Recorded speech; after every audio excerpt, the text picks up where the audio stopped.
मी वैष्णवी अनिल कसपटे. बाबांना माझं लग्न शशांक सोबत करायचंच नव्हतं, पण ते हतबल होते. कारण त्यांचा जीव माझ्यात अडकला होता आणि माझा शशांकमध्ये. म्हणून मीही हट्टाला पेटले होते. लग्न करेल तर शशांक खगवणे सोबतच करेल असं म्हणून पूर्ण घर डोक्यावर घेतलं होतं. तेच काय, पण बाबा माझं टेन्शन घेऊन आयसीयू मध्ये ऍडमिट होते आणि शशांकचं ऐकून मी त्याच्यासोबत पळून जाऊन लग्न करायलाही तयार होते. खरं तर मित्र आणि मैत्रिणींनो, मला आत्ता समजतंय की ती माझी सगळ्यात मोठी चुकी होती. पण प्रेमात जेव्हा माणूस पडतो, समोरचा व्यक्ती तुमची ज्या पद्धतीनं काळजी घेतो, ज्या पद्धतीनं तुम्हाला जीव लावतो, ज्या पद्धतीनं तो तुम्हाला सर्वस्व वाटायला लागतो, तेव्हा माणूस आपल्यासाठी काय चांगलं काय वाईट हे विसरून जातो. शशांकने माझी खूप काळजी घेतली होती आणि त्या काळजीला मी प्रेम समजून बसले. ते सगळं खरं होतं खोटं होतं मला काहीच समजलं नाही. मी फक्त खरं खरं प्रेम त्याच्यावर केलं. बाबांनी कित्येकदा समजावलं, तो मुलगा तुझ्या लायक नाही सांगितलं. त्यांचं पूर्ण कुटुंब राजकारणी आहे, ते लोक आपल्या योग्य नाहीत. त्या शशांकपेक्षाही चांगलं स्थळ तुला शोधतो. तू त्या मुलाचा विचार कर नसो. माझं ऐक.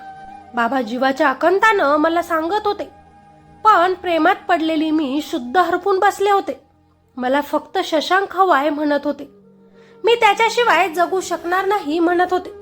कदाचित तेव्हा मला प्रेमाचा अर्थही कळत नसावा, कारण ते वयच वेगळं असतं आणि या वयामुळे सगळं काही अनर्थ घडतं. ज्या शशांकवर विश्वास ठेवून मी त्याच्या घरात गेले, त्यात शशांकने माझ्या चारित्र्यावर भर कोर्टात बोट उचललं. याच्या इतकं वाईट काहीच नाही. ज्याच्यावर विश्वास ठेवून मी माझ्या घरच्यांचा विरोध पत्कारून त्यांची मर्जी नसतानाही त्याचा हात धरत लग्न करून सासरच्या दारात पाऊल टाकलं, या आशेनं की आजपासून शशांकच माझं सगळं काही आहे. त्याच्या नावाचं कुंकू मी भरलं, त्याच्या नावाचं मंगळसूत्र मी घातलं. एवढंच नाही तर मी माझं नाव बदलून वैष्णवी शशांक खगवणे सगळीकडे लावलं. त्याच्या छोट्या छोट्या गोष्टींची काळजी घ्यायला लागले. इतकंच नाही तर मी स्वतःला विसरून पूर्णपणे त्याच्यासाठी बदलले. माझ्या घरात लाडाकोडात वाढलेली मी शशांक जसं ठेवेल त्यात खुश राहू लागले. बाबांनी मला राजकुमारी बनवून ठेवलं होतं आणि माझं इथून पुढचं आयुष्यही राजकुमारीप्रमाणेच जावं म्हणून बाबांनी शशांकच्या सगळ्याच मागण्या पूर्ण केल्या. माझ्या सासरच्या लोकांच्या मागण्या पूर्ण केल्या. मुळात हुंडा द्यायचा नसूनही त्यांनी मागितला म्हणून हुंडा दिला, फक्त आणि फक्त त्यांची मुलगी राजकुमारीप्रमाणे जगावं यासाठी. परंतु त्यांच्या मुलीची निवड चुकली. लग्नाच्या काही दिवसात मला शशांकमध्ये बदल जाणवायला लागला. लग्ना अगोदर ज्या शशांकला मी ओळखत होते, लग्नानंतर तो पूर्णपणे बदलला होता. हा तर माझा शशांक नव्हता ज्याच्यावर मी प्रेम केलं होतं. कारण मी ज्या व्यक्तीवर प्रेम केलं होतं तो माझी काळजी घ्यायचा, मला काय हवंय काय नकोय ते पाहायचा, माझ्यावर प्रेम करायचा. परंतु लग्नानंतर जो शशांक मी पाहत होते त्याचं माझ्यावर प्रेमच नव्हतं. त्याचं प्रेम फक्त महागड्या वस्तूंवर, गाडीवर आणि पैशांवर होतं आणि त्यामुळेच मला वाटू लागलं की मी फक्त पैसे कमावण्याचं त्याचं साधन आहे की काय. सोन्याची कोंबडी देणारी अंडी म्हणून त्यानं माझा उपयोग केलाय की काय. कारण प्रत्येक गोष्टीत मला पुढे घालून माझ्या माहेरच्या लोकांकडून पैसे मागण्याचं काम तो आता करायचा आणि त्याच्या प्रेमाखातर त्याचं आणि माझं नातं टिकावं यासाठी तो म्हणेल ते मी करायचे. बाबांकडून पैसे मागायचे आणि माझे बाबाही मला कधीच नाही म्हटले नाही. एवढेच काय, मी प्रत्येक गोष्ट माझ्या बाबांचीच वापरायची. माझी शॉपिंग सुद्धा माझे बाबाच करायचे. वेगळं वाटायचं मला, पण माझ्या घरात माझ्या नंदेचं राज्य चालायचं, जे माझ्यापेक्षा 6-7 वर्षांनी मोठी होती. पण अजूनही तिचं लग्न झालं नव्हतं. माझा नवरा देखील त्याच्या बहिणीचं जास्त ऐकायचा. ती म्हणेल तसं तो माझ्यासोबत वागायचा. कुणाशी बोलायचं कुणाशी बोलायचं नाही हे सुद्धा ती ठरवायची. त्यामुळे जरा विचित्र वाटायचं. हेच काय, पण घरात नोकर असून माझ्याकडून घरातली कामं करून घेतली जायची. माहेरी किचनमध्ये कधीही न जाणारी मी सासरी आल्यानंतर प्रत्येकाच्या पसंतीचं जेवण बनवायची. कसलीच सवय नसताना प्रत्येकाचं मन जपण्यासाठी मी माझ्याकडून पूर्ण प्रयत्न करायचे आणि तरीही या लोकांना माझ्याबद्दल काहीतरी प्रॉब्लेमच असायचा. माझ्या कसल्या न कसल्या तक्रारी हे लोक माझ्या बाबांना सांगायचे. तिला स्वयंपाकच येत नाही, तिला काम येत नाही म्हणून तिरस्कार करायचे. माझ्यासाठी माझे बाबा यांच्या पाया पडत. ती नवीन आहे, तिला समजून घ्या म्हणत मलाही बाबा समजवायचे, पण कुठेतरी माझा निर्णय चुकलाय असे आता मला वाटायला लागले. माझ्या बाबांनी माझ्यासाठी किती खर्च केला, पण तो खर्च त्यांनी मी घरात मोलकरीण म्हणून राबावी यासाठी नव्हता केला, मी सुखात राहावी यासाठी केला होता. आमच्या नवरा बायकोचा संसार सुखाचा व्हावा यासाठी केला होता. पण इथे तर फक्त बायको होती. माझा नवरा शशांक मात्र आईचं बहिणीचं ऐकणारा होता. माझा नवरा म्हणून तो कधी वागलाच नाही. कोणत्याही गोष्टींवरून माझ्यासोबत तो भांडायचा, घरात ड्रेस घालण्यावरून रागवायचा, पिंकीताई म्हणेल त्या पद्धतीनं राहायचं म्हणायचा. पिंकीताई ही घरात फक्त साड्याच घाल म्हणून बोलायची, ती मात्र कोणत्याही ड्रेसवर बाहेर पडत. पण घरातील सुनांनी मात्र साडीत राहायचं हे कुठेतरी पटत नव्हतं. पण तरी संसार तुटू नये म्हणून त्यांच्याप्रमाणे वागण्याचा प्रयत्न करत राहिले. पण त्या दिवशी पूर्ण तुटले जेव्हा मला कळालं की मी गरोदर आहे आणि मी आनंदाने ही गोष्ट नवऱ्याला सांगितली. पण त्याने माझ्या बाळाला त्याचं बाळ नाही म्हणून हिणवलं. हे माझं बाळ नाही म्हणत माझ्या चारित्र्यावर त्या दिवशी त्यानं आरोप केला. जगून आता उपयोगच काय असा प्रश्न मनात पडला. माहेरी आई वडिलांनाही ही गोष्ट सांगू शकत नव्हते, कारण त्यांना सांगितलं तर त्यांनाही माझं टेन्शन येणार, म्हणून शांत बसून विष पिऊन घेतलं. परंतु माझ्या नवऱ्यानं मला घाईतच हॉस्पिटलला नेऊन माझा जीव वाचवला. माझ्या आई वडिलांनी मला घरी नेलं आणि त्या दिवशी मी त्यांना माझ्यावर लावलेला आरोप सांगितला. मी गरोदर असल्यामुळे कुठल्याही टोकाच्या निर्णयापर्यंत मी जाऊ शकत नव्हतो. त्यामुळे परत एकदा नव्यानं संसार करण्याचा निर्णय घेतला. बाळ घरात आल्यानंतर शशांक सुधारेल, सासरच्या लोकांमध्येही बदल घडेल असे बाबा म्हणाले. मलाही लग्नाच्या अगोदरच्या काही प्रेमाच्या गोष्टी आठवल्या. माझा शशांक परत पहिल्यासारखा नक्कीच होईल या आशेने बाबासोबत मी परत सासरी गेले. माझ्या बाबांनी माझ्यासमोर माझ्या सासरच्या लोकांचे पाय पकडत माफी मागितली आणि मला स्वीकारायला सांगितले. त्यावेळी मी तुटले. खूप वाईट वाटलं आणि समजलं की आपले आई बाबा आपल्यावर जितकं प्रेम करू शकतात तितकं या जगात दुसरं कोणीच आपल्यावर प्रेम करत नाही. त्याही दिवसानंतर असेच दिवस जात होते. शशांकमध्ये बदल दिसत नव्हता. मी स्वतःची काळजी घेत होते. तसेच 9 महिने गेले. मी एका गोंडस मुलाला जन्म दिला. बाळ घरात आलं, पण तरीही कुणामध्येच काहीच बदल घडताना मला दिसला नाही. मला तसंच राबवलं जायचं, माझ्यावर तसाच अत्याचार केला जायचा.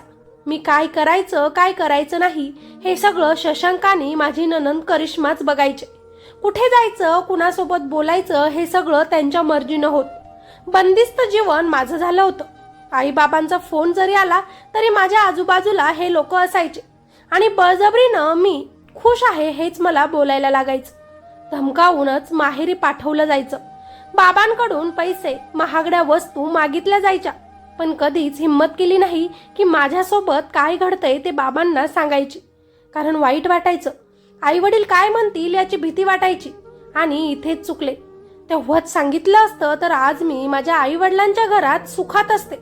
पण संसार टिकावा त्यासाठी सगळंच सहन करत राहिले.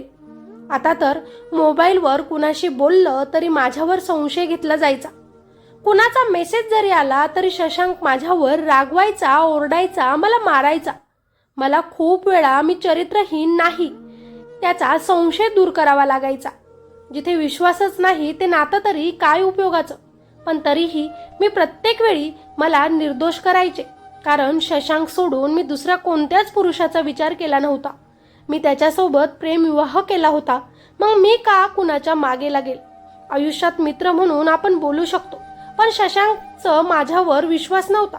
तो माझ्या चरित्रावर नेहमीच संशय घेत आला. माझं बाळ लहानाचं मोठं होत होतं आणि मला या घरात आता असं जगायचंच नव्हतं. मी माझ्या आईला याबद्दल सांगितलं. त्या घरात माझा छळ केला जात आहे सांगितलं. मी माझ्या मैत्रिणीसोबत पूर्ण मन मोकळेपणाने बोलली. माझा नवरा माझा कधी झालाच नाही तिला सांगितलं. आणि आता मी शशांक सोबत घटस्फोट घेणार असा विचार करायला लागले. बाबांच्या कानावरही आईनं ही गोष्ट घातली आणि माझे बाबा देखील आपण यावर काहीतरी नक्कीच उपाय काढू, घटस्फोट घेऊन टाकू, मलाही त्यांच्या मागण्या पूर्ण करता येणार नाही असे म्हणू लागले. तेव्हा आज माझ्या चुलत भावाचं लग्न होतं. त्यांनी शशांकला कपडे केले, अर्ध्या तोळ्याची अंगठी घातली. पण शशांकने कपडे तिथेच फेकत त्या अंगठीचाही अपमान केला आणि रागाने निघून गेला. मला नंतर समजलं की त्याला बाबांकडून 2 कोटी रुपये लागत होते. त्याला प्लॉट घ्यायचा होता, पण माझ्या बाबांनी अगोदरच लोन काढून हुंडा दिला होता. त्याच्या हौशी पूर्ण केल्या होत्या. आता ते इतके पैसे त्याला कुठून देतील? आणि त्याच दिवशी 1 तारखेला मला त्यांचा फोन आला आणि घरी निघून यायला सांगितलं. 1 मे 2025 रोजी मी घरी आले. घरात कोणीही माझ्यासोबत नेहमीप्रमाणे बोलत नव्हतं. सगळ्यांनाच कसला राग आला आहे हे मला समजलं होतं. शशांक माझ्याकडे रागात येत पैशांची मागणी करू लागला. पण माझे बाबा इतके पैसे कुठून देतील? मी त्याला म्हणाले. मी उलटून बोलले. याचा राग येत त्यानं मला मारलं आणि त्याच्या घरच्यांनी मला भर उन्हात माझ्या बाळासोबत गॅलरीत उभं केलं. मी माझ्या आयुष्याला पूर्णपणे कंटाळले होते. आता हे सगळं नकोस झालं होतं. सहन करण्याची क्षमता माझी संपली होती. म्हणून आता बस झालं, योग्य तो निर्णय घ्यावाच लागेल असं मी ठरवलं. परंतु घरच्यांसोबत बोलण्याचा चान्सच मला भेटत नव्हता, कारण नेहमीच आजूबाजूला कोणीतरी असायचं. माझ्या प्रत्येक हालचालीवर त्यांचं लक्ष असायचं. रोज मला मारहाण होत होती.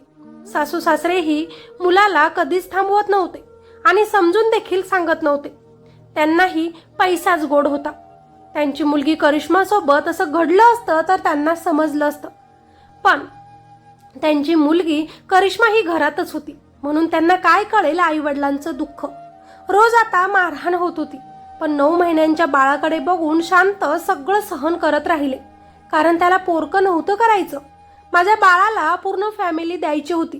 त्याचे लाड होताना पाहायचं होतं, त्याला लहानाचं मोठं होताना पाहायचं होतं. म्हणून मनात कधीही आत्महत्याचा विचार आला तरी मी तो करत नव्हते, कारण माझं बाळ खूप लहान होतं. त्याला त्याच्या आईची गरज होती, पण बापाचं प्रेम मात्र त्याला मिळालं नव्हतं. घरातले सगळेच लोक फक्त पैशांच्याच मागे पळत आणि कुठेतरी मला माझ्या निर्णयावर राग येत. लवकरात लवकर घटस्फोट घेऊन या व्यक्तीपासून दूर होऊ हा विचार मनात होताच. पण त्याच दिवशी शशांकनं मला खूप मारलं. इतकं मारलं की मला हलताही येत नव्हतं. अगोदरच्या जखमा बराच झाल्या नव्हत्या की नवीन जखमा व्हायच्या, आणि तरीही हसत हसत घरच्यांसोबत बोलावं लागायचं. पण त्या दिवशी इतकं मारलं की त्या जखमाही आणि त्या जखमांच्या वेदनाही सहन झाल्या नाही. शशांकने रागात माझा गळा दाबला आणि रागानंच तिथून निघून गेला. पण मी मात्र शांत पडले होते. माझे शेवटचे श्वास मोजत होते. माझं बाळ शेजारीच होतं. त्याचं कसं होईल असाच प्रश्न मनात होता. सगळा त्रास सहन करून शेवटी त्या दिवशी मी माझा श्वास थांबवला आणि हा देह सोडून देवाकडे गेले. पण अजूनही मला मुक्ती मिळाली नाही, कारण माझ्या गुन्हेगारांना अजूनही शिक्षा झाली नाही. कुणी म्हणतंय मी आत्महत्या केली तर माहेरचे लोक माझा खून केलाय म्हणताय. त्यातली त्यात माझ्या चारित्र्यावर आरोप केले जात आहे. पण मी तशी वाईट मुलगी नाही. मी इतकी चांगली मुलगी होते की स्वतःला पूर्णपणे या लोकांसाठी बदलून टाकलं होतं, आणि याचाच फायदा या लोकांनी घेतला. नवऱ्यानं मारणं म्हणजे अत्याचार नसतो म्हणणाऱ्या वकिलाच्या मुलीसोबत जर असं घडलं तर त्याला कळेल छळ काय असतो. खूप त्रास झाला या सगळ्यांमध्ये मला. माझ्या लेकराकडे बघून जीव तुटतो माझा, पण माझं बाळ माझ्या आईवडिलांकडे बघून माझ्या आत्म्यास नक्कीच शांती मिळते, कारण माझा त्यांच्यावर विश्वास आहे.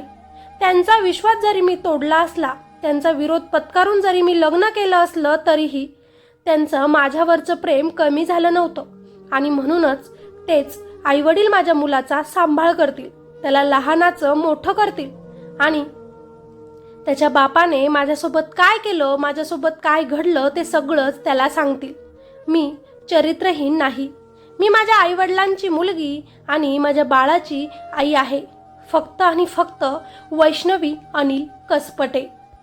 माझ्या बाबांच्या डोळ्यात जे पाणी येतं, माझ्यासाठी ते रडताय ते मला बघवलं जात नाही. त्या लोकांना शिक्षा व्हायला हवी. त्यांनी केलेलं पाप त्यांना समजायला हवं. त्यांचं कर्म त्यांना आता कामं यायला हवं. जे माझ्यासोबत घडलं ते त्यांच्यासोबतही घडायला हवं. तेव्हाच त्यांना कळेल की त्यांनी किती मोठी चुकी केली. मित्रांनी मैत्रिणींनो, मी वैष्णवी. मला न्याय मिळवून द्या. मला साथ द्या. माझ्या घरच्यांना साथ द्या, जेणेकरून माझं बाळ आईबाबांकडेच राहील. द्याल माझी साथ? मिळेल मला न्याय? नक्कीच खाली कॉमेंट करून प्रतिक्रिया द्या. आपण जर आवाज उठवला तर नक्कीच तिला न्याय मिळेल. असा एक काय कितीही वकील येऊ द्या, पण जेव्हा पूर्ण समाज एकीकडे न्याय मागायला लागतो तेव्हा त्या न्याय देवतेला सुद्धा न्याय द्यावाच लागतो.